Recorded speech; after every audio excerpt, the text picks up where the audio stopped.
Why, hello, too. I apologize if you can hear the mower in the background. What are you gonna do? What are you gonna do? Or the fan.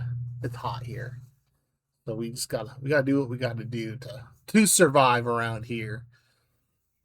Today we're talking about Hot Lead, Cold Justice by Mickey Spillane and Max Allan Collins. If you like your own copy, I have a affiliate link down below to bookshop.org, or if you use to purchase this book or any book, I get a small commission. You can also book a next cost to yourself. It supports the channel. Very cool. I've also opened a Patreon. The free tier gives you access to just links to my old videos. I've been kind of slowly uploading them over there. Or I should linking over there. Try to maybe get some more eyes on some stuff. And then the subscription tiers get you early access to all my videos and as I upload them. And I'm thinking about some other perks coming soon. If I ever do like a book club like everyone else, the submission and voting would be over there, but the book club would be on YouTube for free for anybody that wants to actually. I ain't putting anything behind a paywall. There's one thing that's behind the paywall, and that's a video I took down a long time ago. That's the only thing, like stuff like that you wouldn't get anyway.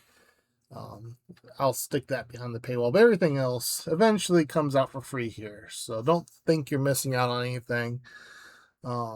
If you don't want to go over there, and if you're new here, please consider hitting that subscribe button. And if you enjoyed the video, consider liking and sharing and commenting and all that fun stuff. If you didn't like the video, don't comment because I don't want to hear it. I can't handle it. I'm a delicate little snowflake. So, and there's timestamps down below.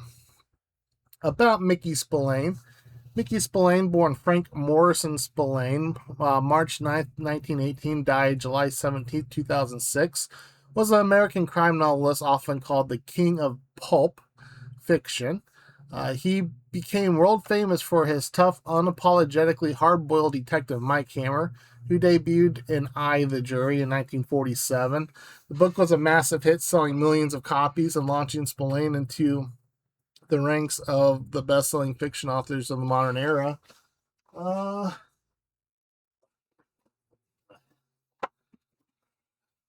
got the first three. I just need time. Just need time. That series is on my radar. Eventually. Before becoming a novelist, Spillane wrote for pulp magazines and comic books, crafting stories for characters like Batman, Superman, Captain Marvel, and Captain America. Training ground he later credited for sharpening his fast-paced storytelling style. During World War II, Spillane served in the Army Air Corps as a fighter pilot and flight instructor, an experience that shaped his rugged, no-nonsense tone of his later fiction. Spillane's work. Where's my mouse at? Gotta scroll my notes here. Spillane's work was known for its violence, moral absolution, and raw energy, which critics often hated but readers devoured. His novels dominated bestseller lists, and he even portrayed Mike Hammer himself in the 1963 film adaptation The Girl Hunters. In the early 1950s, Spillane briefly stepped away from writing after becoming a Jehovah's Witness, but he returned a decade later and continued producing Mike Hammer novels into the 1990s. Today, Spillane is remembered as a defining voice of American hard-boiled fiction, gritty, controversial, wildly popular, and deeply influential on crime writing, comics, and noir storytelling. About Max Allan Collins. Max Allan Collins, born March 3rd, 1948. He's still kicking. He lives not too far from me, actually. Is an American mystery and crime writer best known for his prolific output, his deep ties to noir tradition, and his long-running work continuing the legacy of Mickey Spillane. Collins is the author of the acclaimed Nathan Heller detective series, The Road to Perdition graphic novel, which inspired the Oscar-winning film, and dozens of novels, comics, and tie-ins across crime, thriller, and pop culture franchises. My ear itches. Collins began his career in the 1970s and quickly became known for blending meticulous historical research and hard-boiled storytelling. His Nathan Heller novels place a fictional private eye inside real unsolved crimes and history events, earning him multiple Shamus Awards and a reputation as one of the most reliable voices of American detective fiction. After Mickey Spillane's death in 2006, Collins became the official writer entrusted with completing Spillane's unfinished Mike Hammer manuscripts, a role Spillane personally chose for him. And this is the Caleb York stuff is also, that sort of thing. He's finishing up for Mickey Spillane. I'm not sure how much of it is Mickey and how much of it is Max, but at least the idea came from, Mickey. Excuse me. Through this work, Collins has helped preserve and expand one of the most iconic characters in noir history.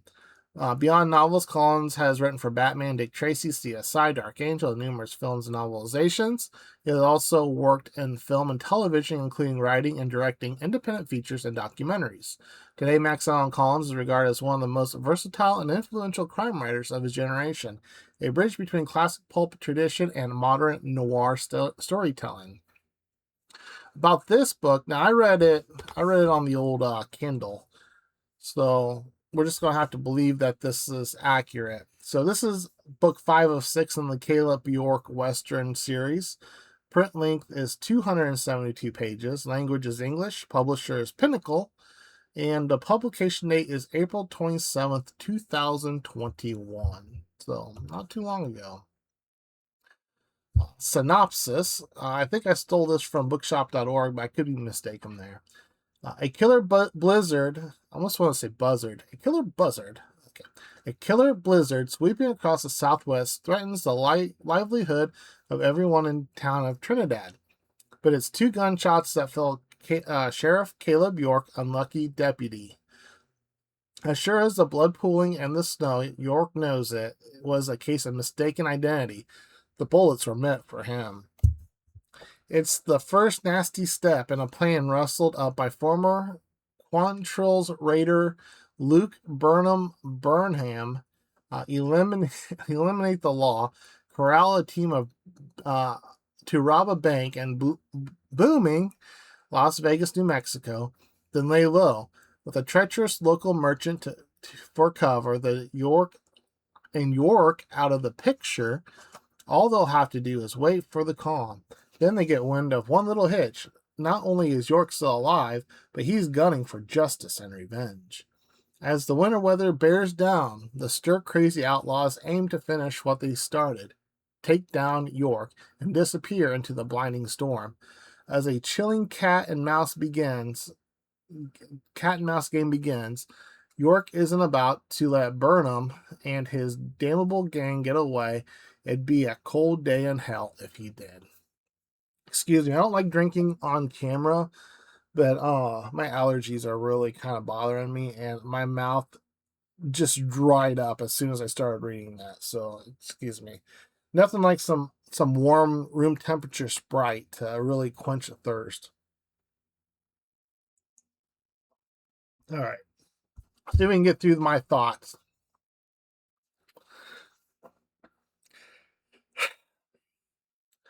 I've been shouting my love for this series from the mountaintops. My time in Trinidad, New Mexico has been a joy, at least until this book came along.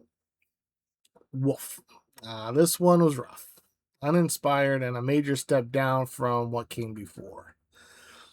Yeah, it hurts me to say that. The first 4 entries, The Legend of Caleb York, The Big Showdown, The Bloody Spur, and The Last Stage to Hell Junction, were all pulpy fun, each exploring a different Western theme. I felt like Max and Mickey were giving readers who might not normally pick up a Western a sampler platter of what the genre can offer.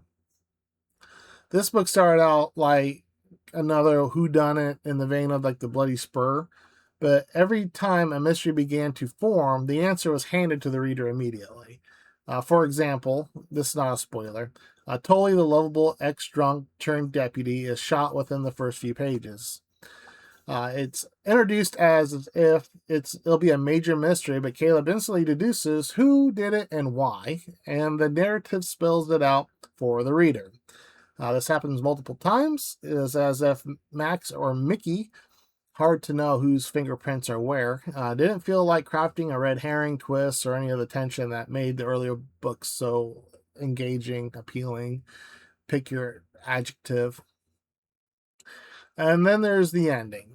So this, I am going to get to a spoiler. So if you haven't read this and you want to read it, just go ahead and click off of it now and go read it. Come back later. I think you already can kind of tell what my thoughts are. So, it is what it is. So spoiler. Okay. I assume if you're still watching, you don't care about the spoilers.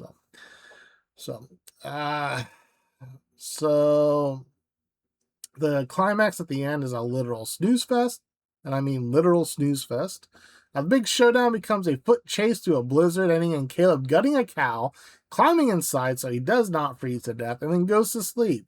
There he finds the main villain already frozen solid. No dramatic standoff, no cheer-worthy finale, just a cold corpse and a nap in a carcass. I was so disappointed. Like this ending kind of made me angry. I'm not gonna lie, kind of made me angry. Like I thought, at least we're gonna build up to a really solid ending, right? No, we didn't. It was just, if this book fizzled out before, I mean, to be fair, it really didn't get going really to fizzle out, but it fizzled out for sure. Despite this dud, my affection for the series isn't completely tarnished. The first 4 books were pulpy Western goodness. I still think of them fondly. I'm worried about the final entry, Shootout at Sugar Creek. Hopefully Max and Mickey found some inspiration to end things on a high note. If the last book is uninspired as this one, then it might sour my overall opinion of the series, but I'm giving out hope. They all can't be, gems, right? Just because Max was tasked with publishing what remained of Mickey's work does not necessarily mean everything should be published. You hear me, Michael Crichton's estate, who keeps just churning out Michael Crichton books even though he's been dead for 20 years. It's okay to leave the duds on the in the filing cabinet. The series doesn't need to be a 6 books if only 4 were truly solid. So, but we'll see. Maybe there'll be 5 out of the 6 that's solid. I'll be reading the final installment, I think, in September. That's kind of what I'm kind of thinking about right now. Maybe November, but I'll get it done before the end of the year. So I'll be able to wrap this up finally and see if there's any redemption for the series. I also want to say I forgot to make a note of it, and since I didn't make a note of it, I'm not going to remember any of the names. So this Burnham guy.